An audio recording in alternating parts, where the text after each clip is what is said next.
Okay, we have a quorum. I'd like to clerk to call the roll for quorum. I'd like to get this hearing started. Welcome everybody. Before I start with the presentation, let's call the roll. Clerk? Blumenfield. Present. Nielsen. Present. Alejo.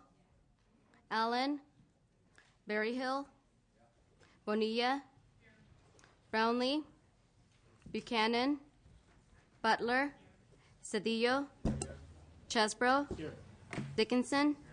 Fuhr. Here. Gordon. Here. Harkey. Huffman. Jeffries. Here. Jones. Here. Loeb. Mansour. Here. Mitchell. Here. Monning. Here. Morrell. Nastandi. Here. Swanson. Present. Valadeo. Wagner. Great, thank you. Members, we have 2 items of business today. We're going to start by acting on 3 bills affecting the operation of the current budget. Then we'll begin with an overview of the Governor Brown's 2012-2013 budget proposals provided by the Department of Finance and the Legislative Analyst's Office. We're really going to look at it from a 10,000-foot level, get their basic view on it, but we're going to save the sort of parsing of all of the specifics to the subcommittee process. So 3 items today. Since these bills are largely housekeeping to some extent or technical cleanup, I'm hoping we can move through them quickly. So let's get started. But before I get started, I also want to offer the Vice Chair a chance to make a few opening comments. Well, Mr. Chairman, thank you very much for holding the committee, and I want to compliment you for working for the last 3 years for a much more open, particularly the last 2 years, a much more open budget process all the way through, akin to what I am more familiar with and which is more consistent with the public being informed and having the great opportunity to give a great deal of input. And we get to openly discuss the very manifest issues in these most difficult of all budget times that I think any members of the legislature have ever faced. And I want to thank the governor for his second budget proposal. He has come forward with some items worthy of deep consideration, such as pension reform, that have not been accomplished and are a part of the true long-range solution. Tax increases are not, but some of these structural changes, like the prudent reserve and the pension reform and a hard spending cap, certainly are. And the governor has offered us some opportunities to debate and discuss that this year. I thank him for that.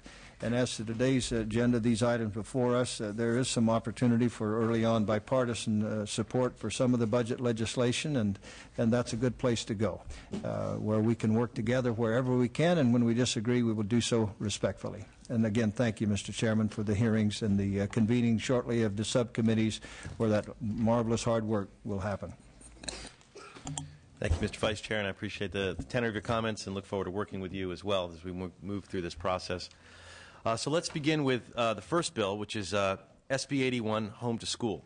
The December budget trigger cuts eliminated the $248 million Home to School transportation program. This bill restores that program but makes an offsetting reduction to revenue limits to achieve the same level of savings. When we put Home to School transportation on the list of trigger cuts, we were not aware of how difficult it would be for districts to implement halfway through the school year. We have since heard from school districts and from around the state which have told us stories of dramatic and dire consequences resulting from the loss of these funds. I want to acknowledge that by changing how we achieve the $248 million in savings, some districts end up losing more money than if homeschool was eliminated, while others end up with a smaller cut. This is due in part to a 2-decade-long issue about funding equity and the Home to School program. These issues will be discussed this year as we consider the governor's proposal to permanently eliminate the program in our budget discussion in Sub 2. We're not going to get into that overall issue in this hearing. We're really talking very focused in this hearing on the specific budget fix for the 6-month period. So I'm asking for your support in restoring the Home to School program for this year so we can make a more informed choice about the fate of this program as we move through the year. And again, we're going to have a lot of people may support this and oppose that, and there'll be a lot of differences. What we're focused on today is the quick fix for this year. So with that, I'd like to ask for witnesses in support, and then we'll do witnesses in opposition. I see a lot of folks here, so we'll have 3 minutes from the first 2 witnesses, and then a shorter period for just name and maybe a quick comment from the remaining, and then we'll move to opposition as well. So first witness, please. Mr. Chairman, thank you. Mr. Chairman and members, Steve Henderson, representing the California School Employees Association, also a member of the Education Coalition. CSEA and the Education Coalition support SB 81. Unfortunately, when the trigger got pulled, we had hoped that education would not get cut. But unfortunately, education did get cut. The way the cut was allocated was a small revenue limit and then a cut to the transportation program. Effectively, the cut eliminated the rest of the money to fund transportation for the remaining fiscal year from January to June. Unfortunately, this particular cut targeted a small percentage of school districts and is really a disproportionate cut to those districts that so depend on transportation to transport low-income kids, not only from urban areas but from rural areas also. It's a disproportionate cut, and in many cases, especially in the rural areas, some of these students have to spend an hour, hour and a half, up to 2 hours one way on the bus just to get to school.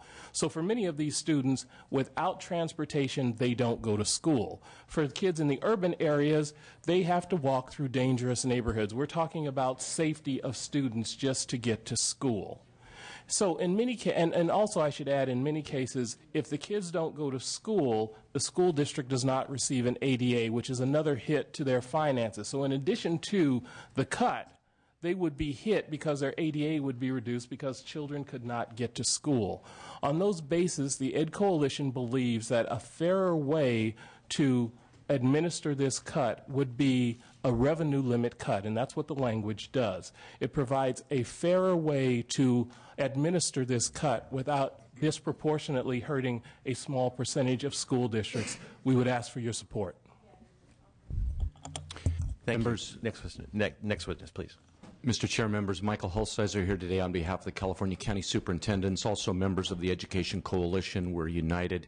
We strongly support this bill, basically on the basis of equity, as Mr. Henderson pointed out, and also because from a county superintendent's perspective, this bill protects the fiscal solvency of these school districts that are disproportionately impacted. We want to emphasize that since the beginning of this fiscal crisis and this budget crisis in 2009, the education community has come together and asked you, when we do have to cut, schools should be cut equally. This mid-year cut violates that basic principle. There are 76 school districts in this state that have no transportation program and get no cut under this current law. There are other school districts that take huge cuts. For example, the Death Valley School District, which was profiled in the LA Times, takes a cut of over $1,000 a student mid-year with this cut. A school district in Riverside County, Desert Center Unified, takes a cut of $1,500 a student. So from an equity standpoint, it makes no sense. In the context of the cuts that schools have already taken, over $6 billion of cuts, $1,000 a student, this is the worst time for school districts to be asked to bear a disproportionate cut. So, as Mr. Henderson said, we're simply asking you to do and act consistent with the way we think budget cuts should have been done and have been done all along, which is to cut equally, protect the fiscal solvency of these school districts, and also ensure $248 million of savings to the state, which we accept. We ask you to support this bill. Thank you. Estelle Lemieux with the California Teachers Association, also a member of the Education Coalition. Our members realized this weekend this very argument of equity and fairness, and they would like to see this cut implemented fairly across the board. Therefore, we ask your support on this measure. Thank you. Thank you. And you can remain at the table in case there's some additional questions that are coming up. But if we can have the remainder of the witnesses state their name and maybe a very quick comment, but we're going to try to move through it quickly. So go ahead. Cindy Hillary, representing the 31 rural counties of the Regional Council of Rural Counties. As mentioned by previous comments, this is of critical importance to rural areas where students often travel more than 50 miles to get to school. Thank you. Thank you. Next. My name is Stephen Rhodes, representing the School Transportation Coalition. And we're in support of the bill and also in support of the chairman's comments about really looking at this issue in next year. Thank you. Thank you. Deborah Brown with the California School Boards Association, also a member of the Education Coalition, and we're in support. Leilani Aguinaldo Yee on behalf of the Los Angeles Unified School District. And just real briefly, for Los Angeles Unified, this is a $38 million cut to our transportation budget. And unlike other school districts in the state, we cannot simply terminate our bus transportation service because of a 1981 court desegregation order, which impacts 35,000 of our 48,000 students that rely on bus transportation services for LAUSD. We are in strong support. Thank you. Thank you.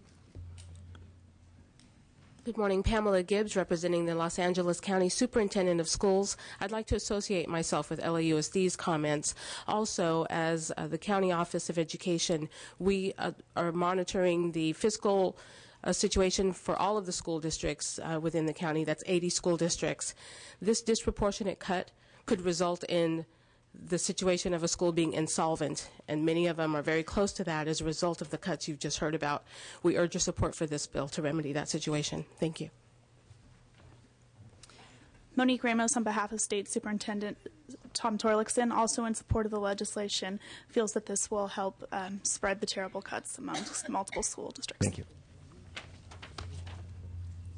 I'm Mike Ray with the California Association of School Transportation Officials. Strongly support this bill. Thank you. Good morning. Erica Root on behalf of the California Family Resource Association, also here to support the bill. Erin Evans Fudum on behalf of the San Francisco Unified School District and the El Dorado County Office of Education, also in support. Good morning. Joe Rombold on behalf of Dr. Charles Weiss, County Superintendent of Schools, Santa Clara County, in support. Good morning. Diana Narvaez on behalf of San Bernardino County of Superintendents in support of this bill. Good morning. Lisa Salisbury on behalf of San Diego County Superintendent of Schools in support of the bill. Jeff Frost, representing the county superintendents and school districts in Tulare, Madera, Kings, Fresno, and Merced counties in support of the bill. Terry Anderson for the California Association of School Business Officials, also a member of the Education Coalition, in support. Ian Padilla, representing the Small School Districts Association, in strong support. Katie Valenzuela with Public Advocates in support. Susan Thompson, Southern Humboldt Unified School District, in support of 81. Hello, Dennis O'Sullivan. I've been a board member with Southern Humboldt Unified School District for 25 years, and I want to advise you that our district is 770 square miles with 4 elementary schools and just 1 high school. So transportation is our life's blood, and also we do not have any sidewalks. My name is Jim Stewart. I'm the superintendent of the Southern Humboldt Unified School District. We also include a large chunk of northern Mendocino County. We transport over 600 students every year, approximately 210,000 miles safely, and we need this funding and this bill to continue that service. Thank you. These children won't get to school without those buses. Mitch Seaman, California Labor Federation, also in support. I guess I'm last. I'm Bob Blattner with a number of school districts, including Elk Grove, in nuanced support, if I may, in strong support for the bill's intent to avoid devastating cuts to the districts that are hanging out there. And there are, as I'm sure you've seen, hundreds of districts that have hundreds of dollars to thousands of dollars in cuts that would happen if we don't have SB 81 or something like it. Unfortunately, equal and equitable are not the same thing. And what we're dealing with here is perhaps the most unequitable distribution of funding of any categorical program in California. Let me tell you the tale very quickly of 2 districts near each other, Pasadena and Palmdale. They're both in LA County. They're both about 20,000 students. Palmdale has about 80% in free and reduced lunch. Pasadena, about 70%. They both spend a bit more than $4 million a year on approved cost and home-to-school transportation. Pasadena gets $3.2 million in state funding, Palmdale gets $300,000.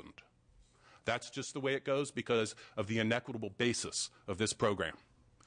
So unfortunately, what we're doing here is going from a flat tax to a poll tax, if you will. And the have-nots like Palmdale, who for 30 years have been getting less than a dime on the dollar in support, are being asked to grab into their pocket and bail out the districts that are getting hit. Why? Because they've been receiving enormous support over the years. We agree that the districts in Assemblymember Chesbro's districts, all the rurals, have a huge problem here, but we believe the one-size-fits-all cut that's proposed in SB 81 may have as many problems, or almost as many problems, as the governor's proposal, the state budget proposal, which led us here. Just very quickly, if you were to put in a safety net. 10 more seconds, Mr. Bowman. Okay. A safety net, for instance, with no district paying more than $60, okay? That would cost, on average, $4 or $5 from all the donor have-not districts, as opposed to $40 per kid.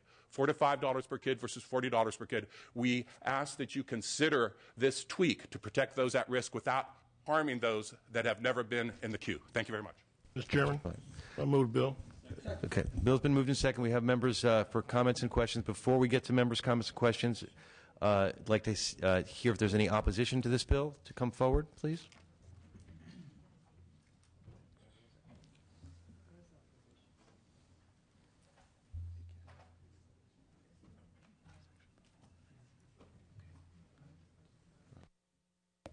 Thank you, Mr. Chairman and members. Moira Top on behalf of the California Charter Schools Association Advocates. Regrettably, I'm here in opposition to this bill, but not because we don't fully understand and sympathize with the inequities faced by some of these school districts. We have grave concerns about the way the solution is provided in this bill because charter schools have never actually been able to participate in this home-to-school transportation program. Charter schools today, we understand what inequity means, and Mr. Chairman, I do understand that this is part of a broader discussion, but I think it's important to note that that the legislative analyst actually just identified last week in a report that charter schools face inequities every year of $395 per ADA compared to their charter school district peers, their traditional district peers. So inequities exist throughout the system.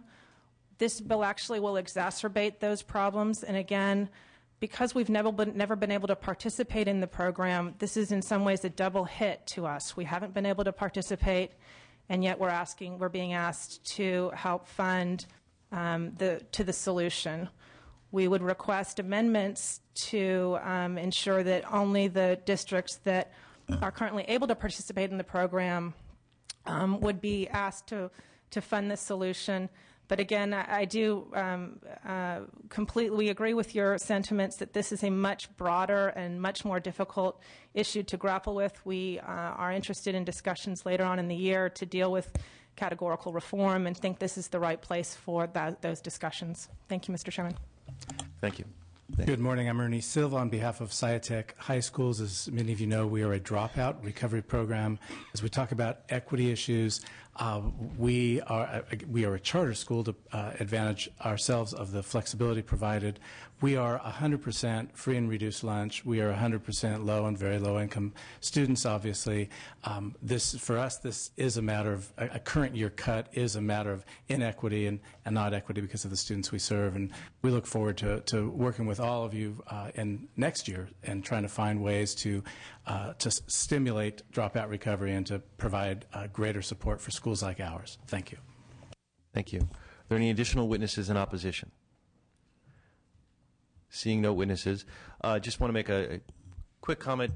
One, again, I just want to emphasize that there's a lot of issues of the inequity of the overall system, and I would really like us to address those in the subcommittee when we're dealing with the budget, but try to stay focused today on what is a immediate fix for the 6-month problem.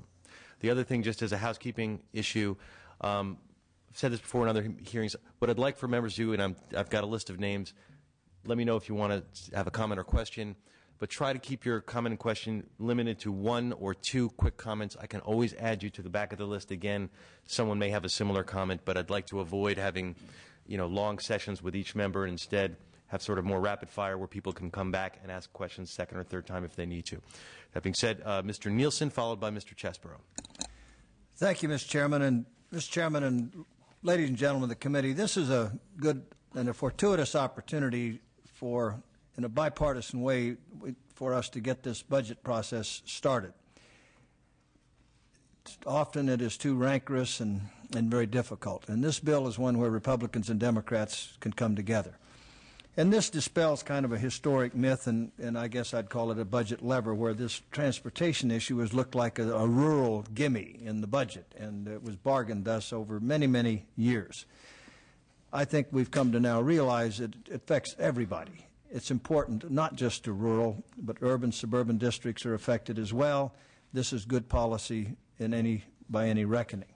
I'm certainly sensitive to the charter school issue, but we cannot resolve that here today. We can work towards resolving that prospectively, and we're trying to do everything we can just to save charter schools as it is. But that said, I would get back to this particular bill. I think it is of merit. It is very desperately needed. This is indeed about whether or not children are going to be able to have access to our schools. That is absolutely fundamental. And now that I think we've all come to be matured to accept that it is not a rural-urban, it's not a political lever, it's something that needs to be done. And I would urge us to pass this bill out expeditiously. Thank you. Mr. Chesborough, followed by Mr. Alejo. Thank you, Mr. Chairman. Now, let me begin by commending all of the members of the Education Coalition. It's tough times. It's not easy to talk about equity. Everybody's concerned about their interests. Each district's concerned about their kids. So it really takes, I think, rising above individual points of view to be willing to try to join together to eliminate an extreme inequity that has been created. The pulling of the trigger by the governor creates serious problems in many districts. It's a catastrophic problem in my district and in other rural parts of California. The folks from the Southern Humboldt District were only able to say a few words, but let me say eliminating the school transportation system creates dangerous situations for many children across California, but in my district it means that it will be impossible for many children, in fact, if not most children in some districts, to attend school at all. For instance, children in Garberville have no other transportation options for going to school. I think the president of the school board said there's no sidewalks in Southern Humboldt County. There's also no public transportation systems. Parents would have to drive as much as 3 hours each way to get their children to and from school. Very few, if any, of these parents could transport their children and keep their jobs, and as a result, the school district would lose ADA, and families would either not send their kids to school or have to move away in order to have live somewhere where they can get their kids to school. The additional financial hit to a rural community would be devastating. This is the survival of the community, and that's why last week hundreds of parents, business people, school kids rode school buses down and rallied outside the building from Southern Humboldt, a 6-hour drive one way on buses to get here in order to express it. And some of you may have been able to hear them and see them, but I feel the obligation after they made that effort to let you know that they were here. The future of these communities depend on educating children and getting them to school. Concerns have been expressed about the overall equity in the home-to-school transportation program. These concerns are valid, but really need to be dealt with in the broader context of the budget or legislation. SB 81 is a triage in order to help us get through this school year so that the school districts affected most heavily won't be impacted in such a catastrophic way. So I commend everyone involved for coming together. It's all too unusual in this building, and I think we can put this on the governor's desk, and I'm very, very hopeful he'll sign it. Thank you, Mr. Chairman. Thank you, Mr. Chesborough. Mr. Alejo, followed by Ms. Buchanan. Thank you, Mr. Chairman, and I really want to thank our chairman for his leadership on this issue as well, and really thank all our education leaders, school officials who came from all over the state to talk about this very important issue. Over the last few days, I've met with parents and teachers, classified school workers, because again, I represent a rural area in the Salinas Valley where agriculture is the main industry. And my question for staff is, as part of these deliberations, just to flesh out the constitutional and equal protection concerns as well. Under our Constitution, our school children have a right to free public education, but if they don't have the means to get to their classroom, then how do children exercise and benefit from that constitutional right? And also, when 70% of our school children are minority children, you have to also ask what's the disproportionate and disparate impact that it would have on their educational rights. And in a rural area where thousands of farm workers go working at 4 or 5 o'clock in the morning, our school buses are, for thousands of families in my area, the only way their children can get to school. And as was cited earlier, many rural communities do not have sidewalks, and in fact it's very dangerous for children just to walk down the road. I've had many one too many children who have tragically lost their life by being hit by a truck early in the morning at the peak hours.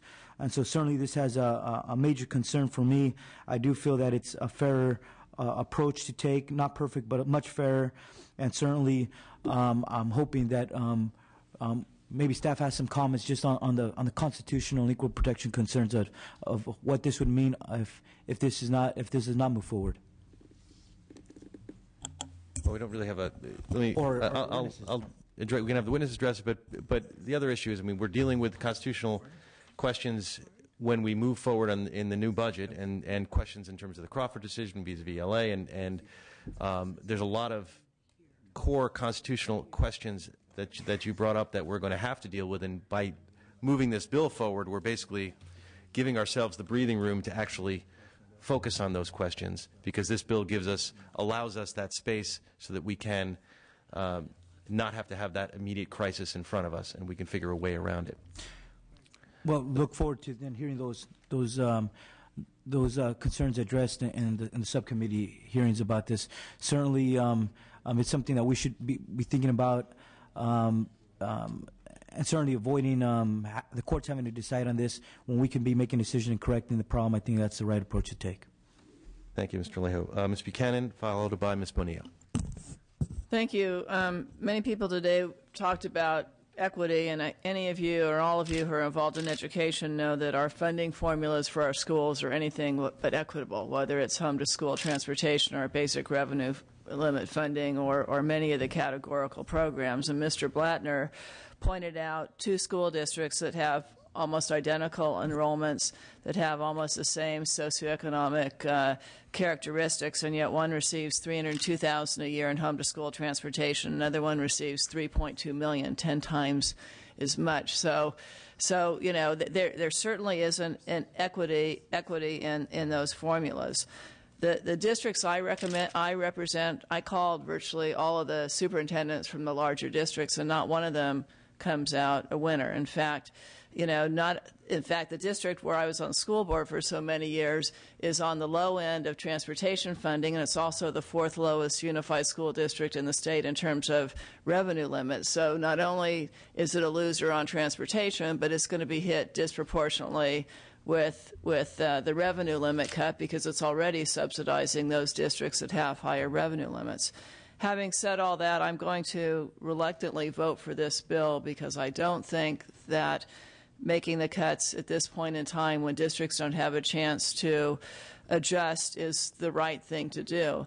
But I also, in my conversations with the Ed Coalition and the promise that we will sit down in my office and work together, do believe that we should, over the next 4 to 6 months, take a look at these formulas and try and provide some kind of equity with respect to home-to-school transportation, because it's not fair to ask those low-revenue districts to take a bigger hit on their budget and have to make cuts, have to provide more general fund support to their transportation, and basically be hit twice.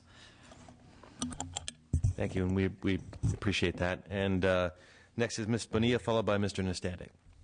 Well, we will have a more in-depth conversation, certainly in the Sub-2 Budget Committee, where we'll address these issues. And there's no question that we have a crisis situation that needs to be addressed.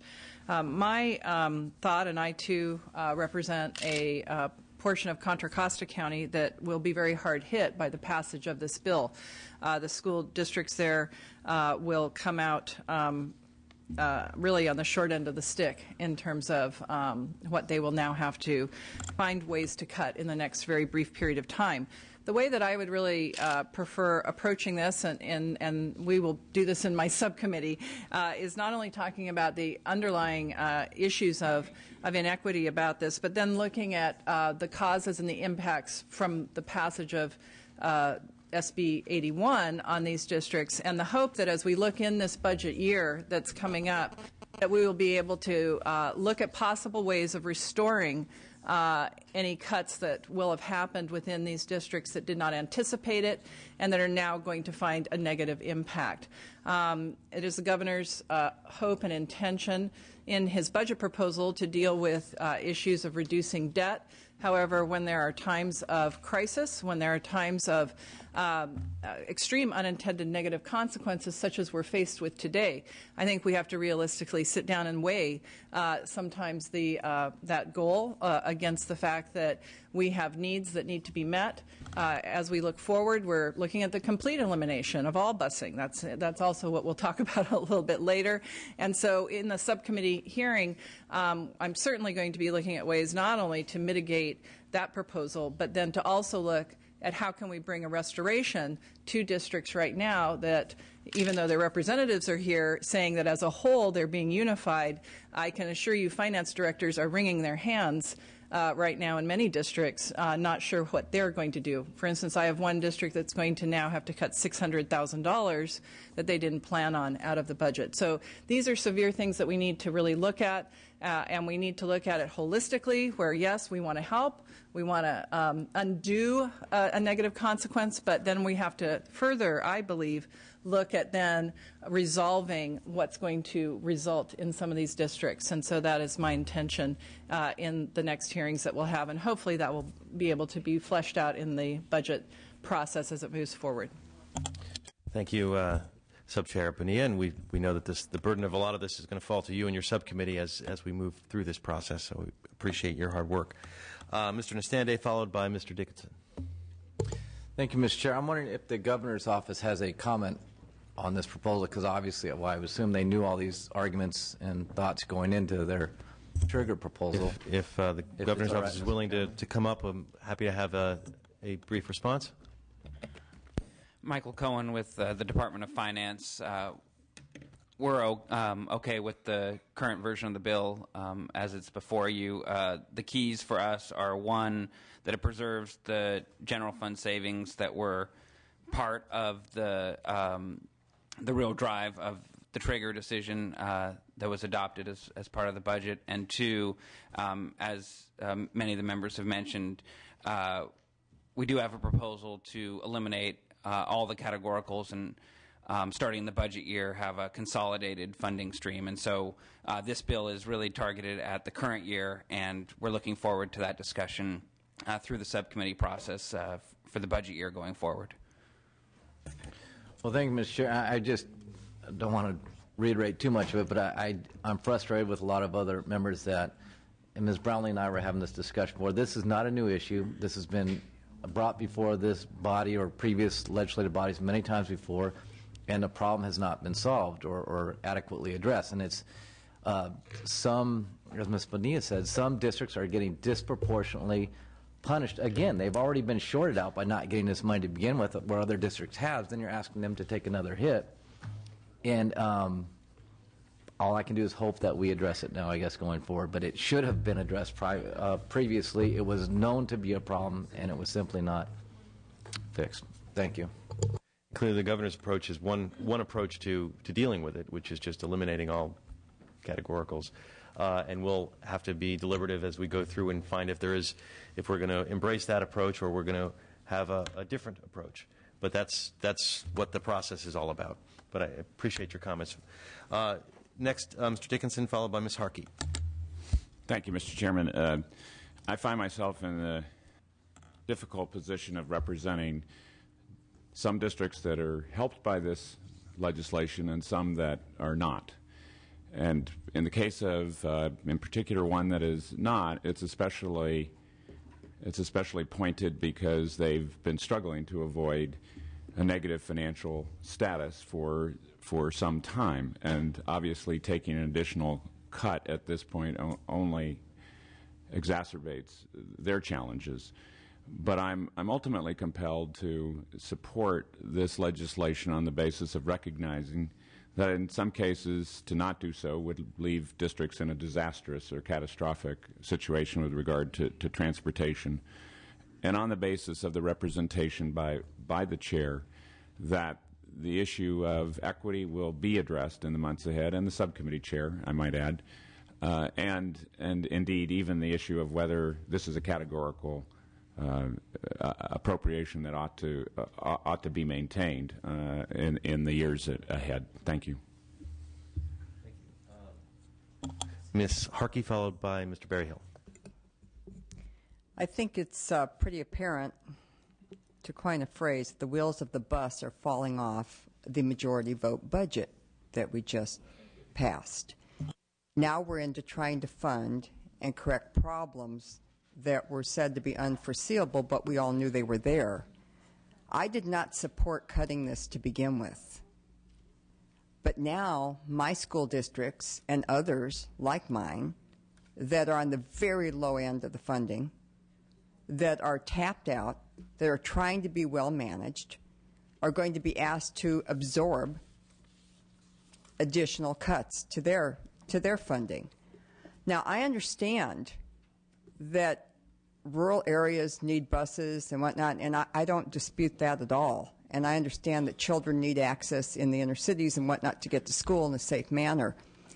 But we had other options when we determined this budget. We had other options of where to spend the money. And I would be willing to work with anyone here to come up with a substitute $248 million, because I'll bet I could find it quite quickly. So I don't support this, because we've been talking about what happens in this body so frequently is that we wait until everybody terms out, and then we bring back the same problem, and all the new people think it's a new issue, and they're trying to solve for it. But then there's an election. Then we've got another third of the House new. This year we'll have 50% of the House new. This will go on and on and on. And the only reason it's being brought to anybody's attention is because we're out of money. But we do have, what, $100 million to spend for a high-speed rail system. We have, we've never dealt with equalization. We've got the Pasadena Palmdale inequities. We've got charter schools we claim we're trying to save, but yet we just passed yesterday, I believe it was, more prohibiting legislation on them. This is no way to run a state. Really isn't. And I think we need to look at, I appreciate the efforts that will be made to try to reconcile this in Education Committee, but I guarantee you it won't be reconciled in Education Committee, because by the time it gets to the floor, it will be different. And then we'll have, like I said, 50% of the people brand new next year, so it'll be all new and trying to educate people again. So I think we need to look at this as the overall budget picture and where we really choose to spend our money and where we cut. We are spending right now, as I said on the floor not too long ago, we are spending at 2006 levels in this state, pre-recession. There is no reason to be doing what we're doing, but we are choosing to spend money in different areas. So this governor inherited a mess, no doubt about it, and I would love to help work through this. But we can't keep hitting disproportionately districts to bail out from a budget that we did not have any input to. We had phantom income. We had budget cuts that didn't have to be made. There were other solutions. So I respectfully, I know this will probably pass, but I have to tell you my concerns with the state overall and with the budgeting process. Thank you. And just want to remind members that the bill before us is a revenue neutral option. We're not in terms of the Sir, budget. Sir, it's not revenue neutral for anybody in my area. This is a gift to the schools. Okay. In terms of the revenue neutrality that I'm referring to is is the technical term in the budget, whether this is costing the state general fund, additional general fund, or not costing the state additional general fund. As we pointed out, there are winners and losers here, but I'm trying to keep the debate focused on the bill in front of us, not on the overall questions of the budget, which are very legitimate questions that you're raising, and we'll have plenty of discussion about that. But Mr. Berryhill, on the bill before us. Thank you. We have enough money to do anything we want, just not everything we want, and it's about prioritizing. It's unfortunate we even have to have this conversation when it comes to our schools and with busing. To Assemblymember Alejo's point on agriculture communities, you're absolutely spot on. A lot of these kids would never get to school. Mr. Chesborough as well, and rural districts like that, and all up and down the valley. Kids just simply wouldn't get to school, and our schools are paid on ADA, so that becomes a complete disaster. We have a federal mandate on special education kids to get them there. Now we're not, what do you do there? So I'm going to support this. I would like to see this next year. Hopefully we can, if we have the will, we'll find the money in other areas. But to Mrs. Harkey's point, there is money around, and it wouldn't be that hard to find this. But for today, I'll be supportive of this, and hopefully we can get things straightened out going forward. Finally, Mr. Cedillo, yes.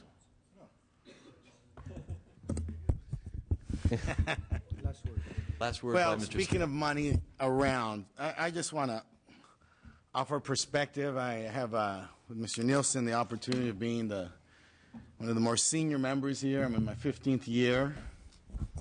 How did that happen? I came in on a special election. I came in 1998, and we had an economy of $1.4 trillion of economic activity. $1.4 trillion. We were the 5th largest economy of the world at the time. We spent about $100 billion on services, and we were near the top of educational funding of the nation. But we had some ideas about tax cuts, give people back the money. So we did a few things, like a vehicle license fee. It cost us closer to $50 billion now. Did a few other tax cuts. We went up in spending closer to about 115, 110. We've come down to about $85 billion in overall spending. Our budget, our economic activity is at closer to $2 trillion.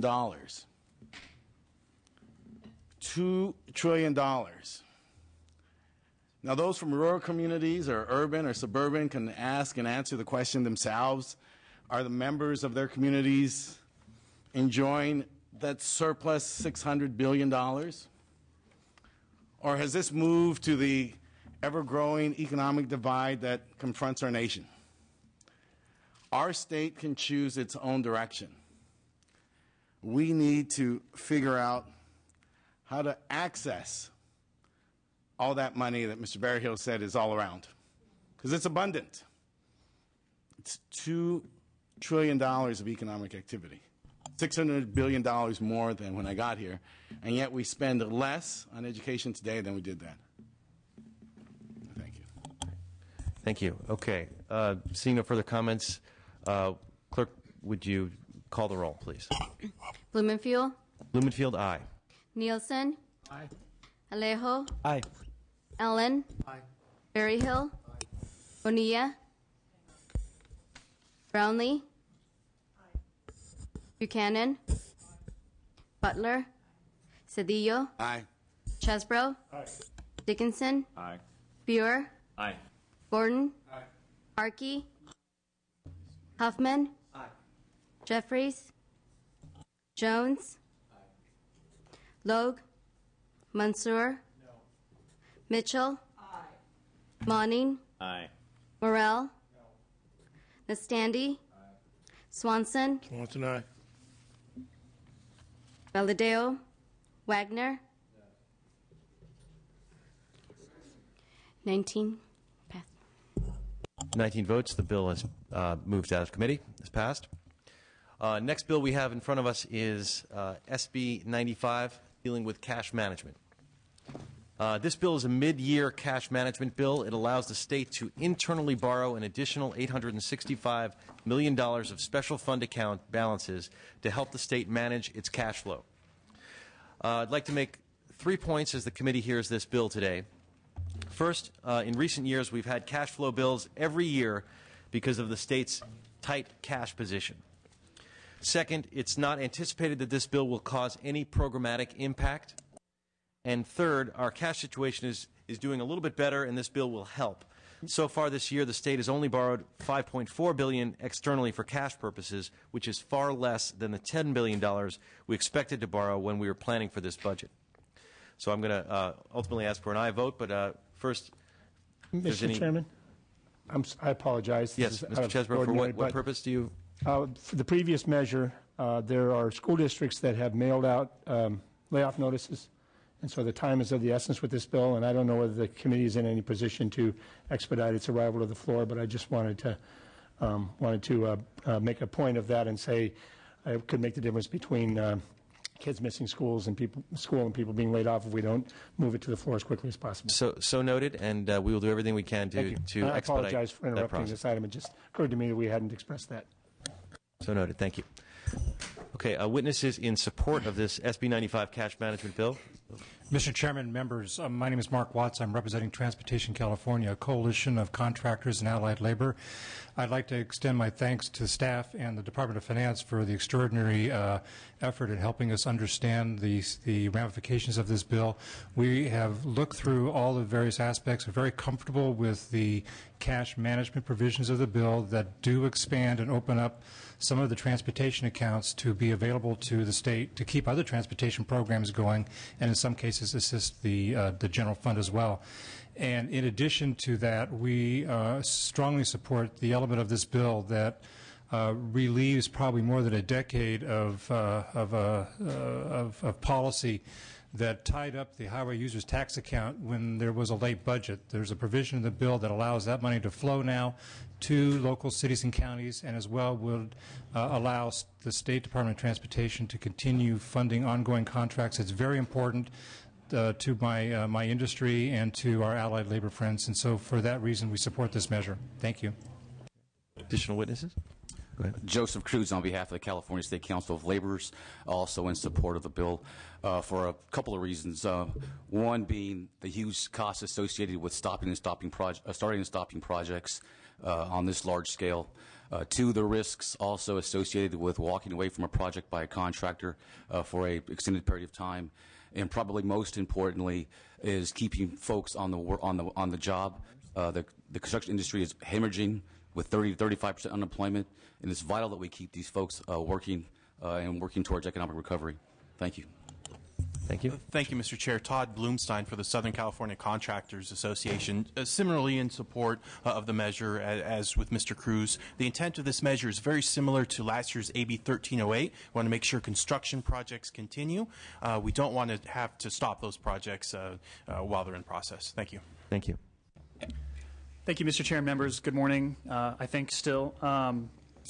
My name is Andy Fields. I represent Jim Arp and the California Alliance for Jobs. I can't more eloquently put in words the benefits of this bill than my colleagues already have, so for the sake of time, I'll just say that on behalf of the 2,000 heavy construction contractors and the more than 80,000 union construction workers that we represent, we strongly support this bill and urge an aye vote. Thank you. Mr. Chair, members of the committee, Deanne Baker representing the California State Association of Counties. We are not necessarily here in support or opposition. We just want to express the fact that we're continuing to work with the Department of Finance to understand the implications of one of the new provisions of the bill. It's not dealing with the general cash flow borrowing that many of the witnesses referred to, but it's a new provision that would allow the Department of Finance to designate up to 15% of our gas tax monies that go directly to cities and counties in order to keep state bond projects moving. And there's really no indication of when that money might be repaid or the true implications of that. It's a revenue stream that we rely upon for operation and maintenance, so it's very critical to cities and counties. It's something we get on a monthly basis, and we're trying to work with Department of Finance to understand those implications, and they've expressed an interest in working with us as well. So we wanted to make sure the committee was aware of that. Thank you. Good morning, Mr. Chair and members. Thank you for having us here today. I won't repeat what the counties just testified, but we are in the same place as they are. In addition, we're very supportive of the continuous appropriations intent in the bill. However, we have some technical amendments that we're going to be asking for just to strengthen those provisions up. Okay, could you state your name and affiliation again? Oh, I'm sorry. Jennifer Whiting with the League of California Cities. Thank you, Jennifer. Are there any additional witnesses in support of this measure? Seeing none, are there any witnesses in opposition to this measure? No, then I'll move to members' comments and questions, starting with Vice Chair Nielsen. The bill has been moved and seconded, and we'll move to Mr. Nielsen next. Mr. Chairman, I'm going to abstain on the bill at this point. I recognize the need, and this borrowing is historic practice around here. It has been helpful to address cash flow needs. But I believe that a statement needs to be made about the accrual of these vast special funds that the legislature then and the administration will covet year after year after year. I really recommend that we do a long-term examination in depth of the accrual, of the overtaxation, over-accrual of money in these funds that are then so coveted for our budget problems. I think that does need at some point to be addressed. And that said, that it is my reservation to go ahead and just acknowledge that this is the best way to solve our problem. Further, the vicissitudes of budgeting, and I don't want to say even the gimmick of budgeting, but making more optimistic than deserved assumptions about the budget. Just this very day, a Medi-Cal provider decision. It's going to cost us some money. That was a foundation of last year's budget and many others. But it is a time to reckon that that is not the best way to budget, and my abstention at this point is simply a statement to that effect, Mr. Chairman. Thank you, Mr. Nielsen. Mr. Mansour. Thank you, Mr. Chair. Have a question. I'm not sure who to direct it to, but my question is, when will this money be paid back, and how? Maybe I could call Department of Finance up to address that question.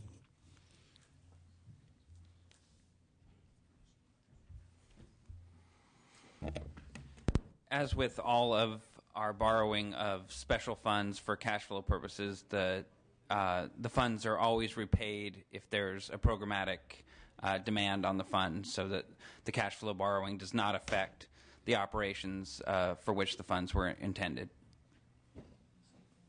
Okay, and then they would be paid back through general fund dollars? This is basically in order to manage our cash flow, so it's not really a budgetary item. Instead, it's that our tax receipts tend to come in the back half of the year, and our expenditures are more evenly spaced, so that yes, in essence, when there's dollars in the general fund, we no longer need to borrow the cash from the special funds. Okay, but they'll only be replenished if there's a demand on those accounts. That's the absolute. They will be repaid if there is a demand. Once there's general fund revenues in the bank, we have no need to continue to borrow these on a cash flow basis. And Okay, so they're repaid sort of either or. So if there is not enough money in the general fund, they will not be replenished. They are replenished if there's a programmatic need, regardless of whether or not the general fund. Okay, but it still would be a hit on the general fund. That in essence, we go to different tools to manage the general fund cash flow if there's a programmatic demand on the special fund side. Right. Thank you. Ms. Harkey. I have a question for DOF as well. How many, these are additional special funds? How many special funds do we currently borrow from? Dozens. I don't have the number right now. Almost all of them are borrowable. Basically, what we've been doing over the last few years is, for one reason or another, a number of funds historically had been coded non-borrowable. And so as we've become much more sophisticated with our cash management, we've been combing through state funds, and if you look back at the record, there have been these types of bills the last few years where we've basically added additional funds, but there are dozens at this point that. Yeah, I believe there's somewhere up over 600, and so that's what I was asking. And I know we're borrowing continually, so we keep adding that those that were non-borrowable for some reason. I think the reason this is non-borrowable for some reason may be what the county is implying, that it's gas tax monies, and motor vehicle fuel account, highway users tax, transportation investment fund. Transportation is a key issue in this state, as you know, and so these monies were supposed to be set aside and not touched for that reason. We did have, I believe, correct me if I'm wrong, we borrowed $5.4 billion the last time I checked on the RANs. Did we not apply for $10 billion in RAN? No, the $10 billion was basically a placeholder through the budget process last year, but $5.4 billion is once we had done our cash flows on the enacted budget, what we were looking for. And because we went out for $5.4 billion rather than a higher number, we were able to save over $50 million in the current year on basically external cash flow borrowing costs. I have not seen the offering since it was finalized. Do you have availability to borrow more under a RAN? Not on the 5.4. Certainly, the state in the past has gone out for supplemental RAN borrowings. Okay, so to answer Mr. Mansour's question, it's not necessarily general fund is one thing. That's kind of an income, profit and loss or income and revenue kind of thing. But the cash flow is something different. So you could conceivably either keep this outstanding and maybe, or maybe borrow from a RAN or whatnot to fund. It wouldn't have to be general, or it wouldn't have to be general fund revenues. Well, the general fund would end up bearing the interest costs of a Right. RAN borrowing. So I understand that. You know, I have a real problem with this because I've now this is year 4, year 3, year 4. What I don't know if this 6th or 7th budget, but I keep seeing more and more accounts added to it, and we did have an increase in revenue last year that was quite tremendous over the year. I think it was overall net of about $8.4 billion, more than we had anticipated at the beginning of last year. And somehow we've gone through that and then some. And so I really can't support this at this time because I think transportation is a key issue with our people. There's no guarantee that this money is generally going to come back anywhere. I know we need to keep projects rolling, but somehow we keep hitting the ones that will suffer the most rather than dealing with our overall budget issue. And I know you know what I'm talking about. And so at this time, I'm not going to be able to support this, but, you know, I wish you luck in handling the cash flow. Thanks. And as you heard earlier, we think the other provisions in the bill actually will improve the consistency of transportation financing. Thank you. Mr. DeStande? Real quickly, kind of the same point here. I was told that the controller released a statement today saying spending is up $2.6 billion, I believe, this year. Do we know where that's come from?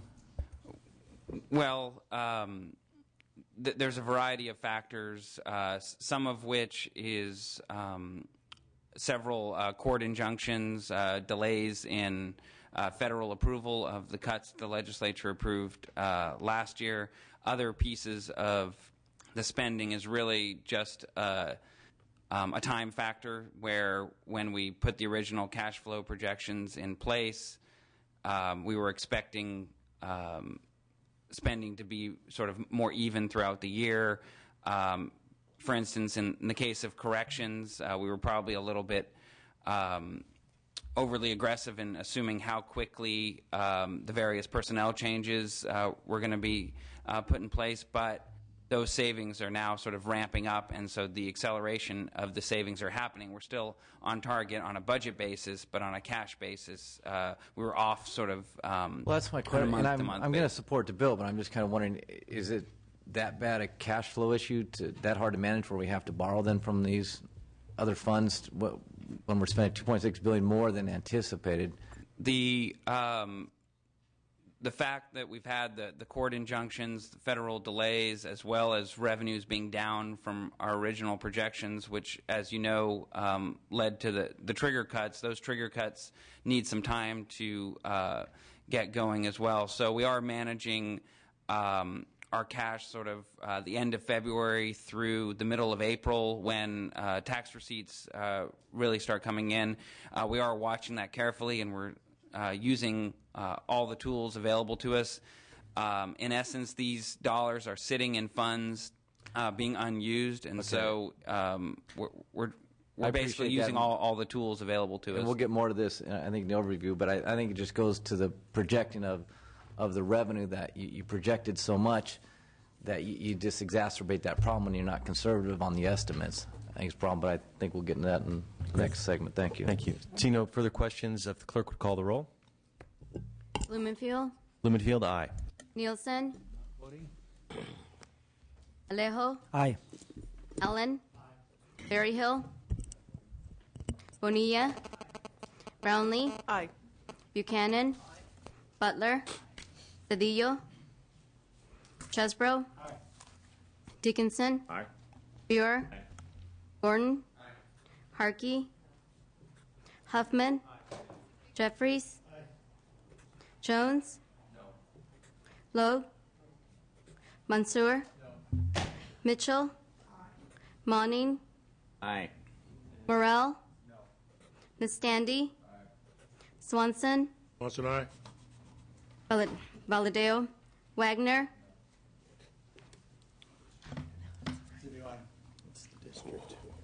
DOI. It's a DOI. 18-6. 18 votes to 6. That bill is out. I'm going to try. I think this third and final bill will go relatively quickly. So what I'm going to do is take up this third bill, and then we're going to break for an hour for there's a Democratic and Republican caucuses respectively, and we will come back at around 1 o'clock to hear the overview. But I'd like to try to move through this final bill as quickly as we can. This bill is SB 98. The authority for the Board of Registered Nursing expired on the first of the year. This bill reestablishes the board with a new sunset date of January 1, 2016. Without the board, the important work of licensing, disciplinary action, and general nursing practice oversight cannot continue for the 380,000 licensed registered nurses in California, which is why we're taking this immediate action. We have witnesses in support. If we could ask you to be brief, but clear. Thank you. First witness. Mr. Chair, members, Stephanie Roberson on behalf of the California Nurses Association. Very pleased that the legislature and the governor's office has came forward with a vehicle that can move this process along very quickly and in a timely manner. And I think you have said it from the outset of this hearing that this is a technical issue. It shouldn't be a political issue. It should be nothing other than getting back to the business of the state of California and making sure, more importantly, for our members and for the public, that the board can continue to do timely investigations and enforcement. The DCA cannot do that. The board has the sole function of making sure that disciplinary actions happen on behalf of Californians, and that's very important to us. You've read in the analysis, there's a litany of things that the board does and assumes under their roles and functions. Here pretty soon they will take sole authority over approving schools, not just programs, schools. So this is a very important function that the board needs to continue to move forward. DCA cannot assume this role under their existing staff, and it's not appropriate, so we support this. Thank you so much. Thank you. Next witness. Tricia Hunter on behalf of the Children's Hospital in San Diego, who is concerned about licensing of nurses who have any issues that have to go before the board. Normal licensing can go on through DCA, but if there is any issues that has to go before the board, those licenses are being held up. For West Coast University and American Career College that cannot do curriculum changes and one of the programs is trying to start a new nursing school. And again, those actions have to go before the board and cannot be done by staff and are not being done. And on behalf of the American Nurses Association California, who's very concerned that there's over 1,000 nurses who are disciplined by the board of 350,000 in the state, and that discipline has to go before the board to be enacted as well. And so we strongly support moving this bill today and ask your support. Thank you. Mr. Chairman, Gary Cooper, representing AMN Healthcare from San Diego. We're the largest temporary healthcare staffing company in the country, and we provide hundreds, if not thousands, of nurses to hospitals, most hospitals in California. And we strongly support this bill to make sure that there's a regulatory body in place to make sure that the nurses are regulated strongly, and we also want to make sure that new licenses can be issued to get some of these nurses employed when they come from out of state or within our own current state. We strongly support the bill. Thank you. Next witness. Hi, good morning. I'm Barbara Blake, the State Secretary of United Nurses Associations of California, 20,000 RNs and nurse practitioners, physician assistants in Southern California. We are very supportive of this bill. We were quite concerned when the Sunset Bill was vetoed. As you have heard from my colleagues, there's vital issues that the board covers, and we need to have them reconstituted to protect the safety of the population of California, as well as to expedite the nursing programs that need to be reviewed. There are enforcements. The relicensing for hospitals is vital. Nurses can't function if their license are expired. So this is a very important bill for us, and we urge your support. Thank you. Next witness. Mr. Chair and members, Barbara Glazer with the California Hospital Association, representing over 400 hospitals. We're in strong support of this bill today. We believe there are some functions that are occurring now that cannot be carried out completely as they need to be, and the best solution is to reconstitute the board as quickly as possible. It's what's best for hospitals, for nurses, but most importantly for the public. Next witness. Thank you. Mr. Chairman, Ashley Martinez on behalf of SEIU Local 1000 in support. Thank you. Sarah Nichols on behalf of SEIU California, the largest union in the state, the largest union of healthcare workers of the state, including 35,000 nurses, all of whom have let us know they're in support of this. We hear from them every day. They want this back online now. Thank you. Thank you. My name is Kim Doe. I'm the co-chair of the policy committee with the California Nurse Midwives Association. The BRN has 1,200 active certified nurse midwife licenses, and we are also in strong support of this bill. Move the second. Okay, the bill's been moved and seconded, but before we get to members, any additional witnesses in support? Seeing none, any witnesses in opposition? Seeing no witnesses in opposition, Mr. Nielsen, followed by Mr. Berryhill. Mr. Chairman, certainly no problem with sunrising the Board of Nursing. It's a very necessary, very successful, and one of the boards that's had fewer problems than many over the years. And as former Assembly Member Trish Hunter, a nurse out here who just testified, I find very compelling. But I must note that a little bit of a dangerous precedent may be in play here, and that's using a budget trailer bill for the purpose that should be normal budget a normal bill process. That's how these boards are historically sun-risen, and they go through the policy committee. If we get into this habit, it is in an end run around the Constitution, which says you can't create or abolish any board or any office in this manner. And though this one may be very acceptable and desirable, I'm quite sure that we get in a habit here that certain entities or interests would be proposing new boards and commissions that we really don't like and using this trailer bill venue to accomplish that purpose. I think that's a dangerous precedent, and we ought not proceed without fully acknowledging it. And the Board of Nursing could be sun-risen in hours. We do that all the time around here. We waive everything that there is, and within minutes we can pass a bill through two committees or into the floor and off the floor. Do it that way, and don't establish a pattern of abusing the majority vote or the trailer bills. Just as a quick response to the presidential question, just want to note that in order to make this happen quickly, this is through the regular process, it would be a year before that bill is moved, and the urgency process, as you mentioned, cannot be used constitutionally for this process, and that would also take 90 days. It's been put forward, and the rationale for this bill vis-a-vis doing this type of action is that there is money in the bill from the governor for the ongoing authority. We dealt with it before, so it has been a part of the budget process, but I appreciate what you're saying, and we'll work with you to try to keep the budget as clean as we can. But I think that there's certainly a valid discussion to be had on that, but I wanted to point that out. Mr. Berryhill, next, followed by Mr. Wagner. Yeah, as Vice Chair of BNP, I've supported this bill, but I have the same concerns as our Vice Chair. This is bad precedent.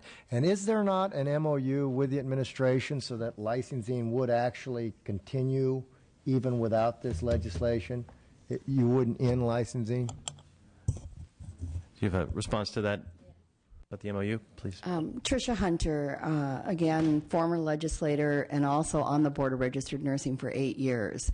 The MOU allows them to take action that does not require board approval. So if it's normal staff functioning day to day, like a normal license that I'm renewing my license, the staff can do it. But if there's issues with my a license like reviewing whether or not a course that I took in England is the same courses that I took here required in the United States, and it takes a board vote to verify that, that cannot happen. All discipline action has to go to the actual board. So the staff can do the ongoing activity of the nurses that have already been disciplined, but any nurse that needs to be disciplined this year, say I abuse a patient which doesn't rise to the level of having my license removed immediately through the status that allows that to happen, I can practice until at what time the board reconstitutes and can have the opportunity to respond. And we think a year is too long for that. I totally empathize with the problems with the process. As a former member, I would have had the same issues with the process. But as was stated, this, for all kinds of reasons that this happened, and I don't even want to get into it because that's not where we are today. This board is really important to the safety of the public. There are pretty close to 400,000 registered nurses in the state of California, and I'm not exaggerating when I say over 1,000 are disciplined a year. And we think that is a major public safety issue. Thank you very much. Thanks. Mr. Wagner. I'll be brief. My colleagues have covered the two issues that I want to talk about. Number one, I think the policy issue with respect to the Business and Professions Committee that this ought to go through, that's the way it needs to be handled, not in the budget. I'm a little less concerned about the precedent that we're setting here today because, frankly, what we're doing here today is flatly unconstitutional. And so I don't think we have any power to do it. And I think a subsequent legislature that would try to do the same thing and use this as precedent would also run into the same constitutional issue. I got to say the Article 4, Section 8, subsection D from our Constitution, an urgency statute may not create or abolish any office. We can't do this. We took an oath to uphold this Constitution, folks, and the people have directed us not to do this. Send it to the policy committee, do it the right way. The reasons are compelling, but don't violate our oath. Thank you, Mr. Wagner. I do want to point out this is not an urgency statute. This is not an urgency provision. This is a budget trailer, which is a different vehicle, and I would argue it is not violating the Constitution in any way. That being said, the bill has been properly moved and seconded, and the clerk, would you please call the roll? Blumenfield. Blumenfield, aye. Nielsen. Not voting. Alejo. Allen. Berryhill. Bonilla. Brownlee. Buchanan. Butler. Cedillo. Chesbro. Dickinson. Buer. Gordon. Arkey. Huffman. Jeffries. Jones. Logue. Mansour. Mitchell. Monning. Morrell. Nastandi. Swanson. Swanson, aye. Valadeo. Wagner. No. 18-4. Bill's 18-4. That bill is out. We will recess until 1 o'clock, and we'll be back to have the overview on the budget at 1 o'clock. Thank you. What is that? Yes. We're just having a yeah. freshman. Oh, freshman. Yeah. That's not me. We,